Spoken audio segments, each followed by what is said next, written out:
गलब होई सुत गए सब लब कब होई। ए जी सुनते हैं होगा पगली बहन जदिया बना गलब होई सुत गए सब लब कब होई।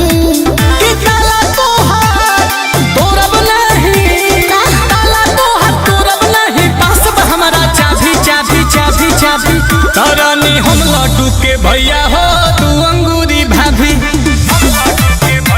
अरे सही तक रहे हैं ए रानी हम लड्डू के भैया हो तू अंगूरी भाभी। अरे सब का बोलते हैं तो हालियावो हालियावो हालियावो हेले सटना तो बढ़ता बेताबी। ये सब का बोलते हैं हमको समझ में नहीं आता है।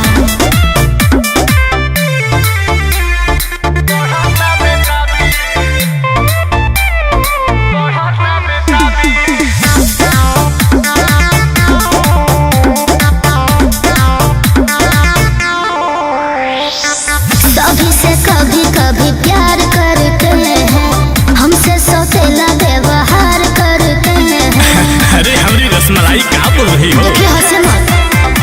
सभी से कभी कभी प्यार करते हैं हमसे सौतेला व्यवहार करते हैं। जैसा सोचती है आप वैसा कुछ नहीं है। तो क्या है? पति जी से श्रीमती काहे खुश नहीं है।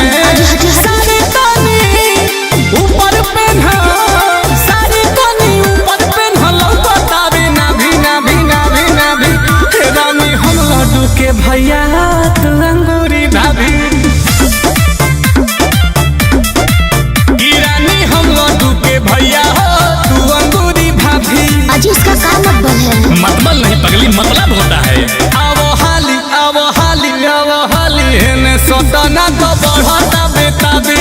अजी हटिए ना बाबूजी जी देख रहे हैं ना।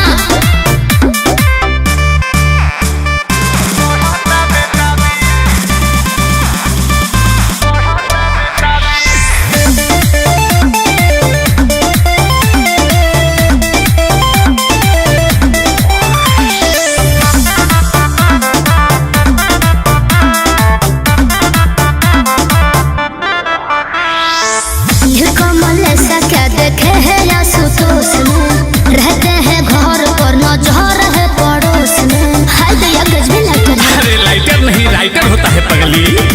कमल ऐसा क्या देखे है या सुतोष में रहते हैं घर पर नजर है पड़ोस में। आता आदत से भले ही अपने बात नहीं हूँ।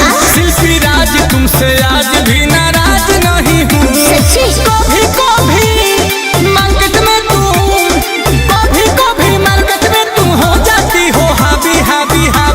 कुछ भी बोल। रानी हम लड्डू के भैया हो तू अंगूरी भाभी। अजी सही पकड़ रहे हैं अजी सही पकड़ रहे हैं। तो रानी हम लड्डू के भैया हो तू अंगूरी भाभी। ये क्या बोलते हैं?